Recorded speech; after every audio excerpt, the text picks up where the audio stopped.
እንዴት ጥሩ ብር ማግኘት ትችላላችሁ፣ እንዴት ከኢንዱስትሪ ላይ ተወዳዳሪ መሆን ትችላላችሁ፣ ላይፋችሁ ላይ ባላችሁ ነገር እንዴት አሪፍ ነገር ክሬት ማድረግ ትችላላችሁ፣ ፖርትፎሊያችሁን እንዴት አድርጋችሁ ቢልድ ማድረግ ትችላላችሁ። እኔ ወሰድኳቸው የተለያዩ መንገዶች በዲዛይን ኬሪራችሁ ወይም ደግሞ ማርኬቲንግ ዲጂታሉ ዓለም ላይ ገና እየጀመራችሁ ከሆነ አይ ቲንክ ዲስ ኮንቴንት ወይም ደግሞ ይሄኛው ሲዝን ለእናንተ ይሆናል። ለብራንዶች አርኪቴክቸር ቢልድ አድርጌያለሁኝ፣ አይዴንቲቲ ቢልድ አድርጌያለሁኝ፣ ኮሜርሻል አዶችን ሰርቻለሁኝ፣ ማርኬቲንግ ኤጀንሲ ላይ ለብዙ የሚሆኑ ድርጅቶች ማርኬቲንግ ኮንቴንቶችን ዲቨሎፕ አድርጌያለሁ አስ ክሪኤቲቭ ዳይሬክተር። ሌላ ደግሞ ሲንግል ብራንድ ላይ ደግሞ ፎከስ አድርጌ ለረዥም ጊዜ ሰርቻለሁኝ፣ ኦልሞስት ለ8 ወር ማለት ይቻላል።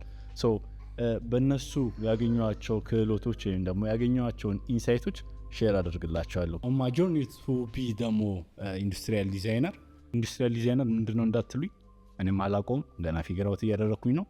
አይ ቲንክ ኢትስ አባውት ፕሮዳክት ዲዛይኒንግ። ለቤታችን የሚሆኑ ፕሮዳክቶችን እንዴት አድርገን ዲዛይን ማድረግ እንችላለን፣ ቤታችንን በራሳችን እጅ ባለን ነገሮች እንዴት ማሳመር እንችላለን የሚሉትን ነገሮች ልጅ የተነሳ ስቴይ ቱንድ ጋይስ። ይሄ የመጀመሪያው ቪዲዮ ነው። ኤፒሶድ 2 ይቀጥላል።